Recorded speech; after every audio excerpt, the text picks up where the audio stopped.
quand on a des gens qui ne croient plus à rien et qui ne voient plus d'espoir en fait sur tout ce qui leur est proposé, eh bien on voit bien que ce qu'il y a sous la cocotte minute et sous le couvercle finalement surgit et ressurgit très régulièrement en France. Henri Paille, vous qui êtes dans la vie politique depuis très longtemps, votre regard sur le Front National. Je ne vais pas revenir sur votre parcours en politique. Oui, je voudrais simplement préciser que je partage pleinement, je dirais, ce qui vient d'être dit par mes deux collègues. Alors, cela étant dit, sur Coignières, je ne suis pas très sûr de ce que je vais dire, mais au national, le Front national à Coignières, c'est de l'ordre de 10% à 11%. Voilà. Alors moi, je suis gaulliste depuis 1958. Lorsque je me suis engagé à 18 ans, j'étais le plus jeune encarté de l'UNR à l'époque. Donc, comme vous dites, ça fait très longtemps que je suis un observateur de la vie politique et que j'y participe. Et donc, en tant que gaulliste, eh bien, il est parfaitement clair que moi, je ne peux pas comprendre, je dirais, cette dérive du Front national dans notre pays. Et je dois dire que malheureusement, les politiques nationales de ceux qui ont occupé le pouvoir ces 30 dernières années, eh bien, de mon point de vue, participent un petit peu à l'avènement du Front national en France. Mais attention, il faut écouter quand même les électeurs du Front national. Il faut les écouter. Il ne faut pas, à mon avis, les marginaliser ou alors rappeler les heures les plus sombres de notre histoire, etc., etc. Je pense qu'il faut quand même les écouter et ne pas forcément, bien évidemment, vous totalement d'accord avec ce que disait Bertrand Houillon ? La référence historique est un petit peu médiatisante, c'est ce qu'on voit un petit peu partout. C'est en partie vrai, c'est vrai, mais il y a un vrai vote de col.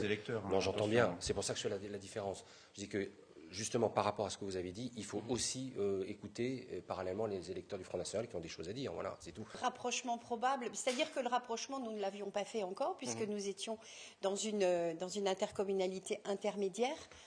Qui est en train de se monter, donc les démarches allaient se faire. Clés avec Villepreux. Et avec Villepreux, et les démarches allaient se faire maintenant, je veux dire, avec cette légitimité que nous avons, en tout cas pour se rapprocher, et que si Saint-Quentin, enfin je veux dire, était de gauche, ça aurait été pareil, on aurait fait un rapprochement à l'identique. Il n'y aurait pas eu forcément le même accueil. On sait que du côté de la gauche, sur l'agglomération de Saint-Quentin, ces communes-là, Bertrand Houillon.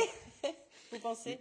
L'autre élément, a priori, c'est qu'on aura un basculement, ce qui était prévisible en fait à l'issue du premier tour de l'agglomération, avec une situation un petit peu nouvelle, non seulement parce que c'est la gauche qui tenait cette agglomération depuis déjà des décennies, mais aussi parce qu'on va se retrouver avec une agglomération où on a 4 villes de gauche et 3 villes de droite.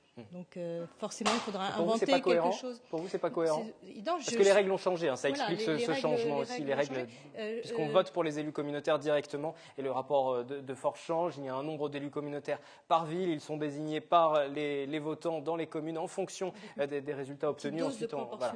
Effectivement, voilà. C'est ce qui explique ce changement. Même si les maires n'ont pour l'instant pas changé, on verra si à Voisin-le-Bretonneux, ça reste le cas, si Alexis Biette est reconduit. C'est vrai que moi je suis très satisfaite de voir que dans un contexte national que nous vivons pour le Parti socialiste, qui est un contexte de défaite, on a réussi sur l'agglomération de Saint-Quentin à conserver des villes à gauche et avec des scores qui sont quand même assez bons. Ce qui se passe à Maurepas, mais ce qui s'est passé avant, c'est ce qu'il faut absolument éviter en politique. C'est-à-dire qu'à un moment donné, plus personne ne comprend rien parce qu'on n'est plus sur des projets. En fait, c'est tout simplement qu'il n'y a plus de lien étroit entre le citoyen et le politique. C'est un manque de confiance, c'est pas un manque d'intérêt, parce que les gens s'intéressent à la politique. Quand ils s'abstiennent, c'est pas parce qu'ils n'aiment pas les politiques, c'est qu'ils n'aiment pas la politique, simplement qu'ils n'ont plus confiance en leurs citoyens, qu'il n'y a plus ce contact-là régulier, que ça devient des gestionnaires d'une ville et non plus des politiques au sens noble du terme, des gens qui s'occupent et qui sont proches de leurs concitoyens. Donc effectivement, on parlait de Maurepas tout à l'heure. C'est vrai que ce genre d'affaires où un candidat se réclame d'une étiquette politique, vient d'un courant, quitte ce courant, revient avec un autre candidat, enfin, les gens s'y perdent et ça n'a plus aucune valeur. Un candidat, certes, vient d'une famille politique, mais aussi doit avoir un discours cohérent sur le long terme. Les 3 villes que l'on vient d'étudier, à savoir Maurepas, Bois d'Arcy et Saint-Cyr, c'est des villes qui ont depuis une vingtaine ou une trentaine d'années, une sorte d'instabilité politique. Maurepas, historiquement, était à gauche. Puis ça a basculé dans les années 83, si ma mémoire est bonne, à droite. Puis en 89, ça a basculé à gauche. Et le maire, en fait, était de moins en moins à gauche. Et puis, voilà, arrive un moment où, comme l'a dit la représentante du Parti socialiste, il y a des renouveaux qui sont nécessaires.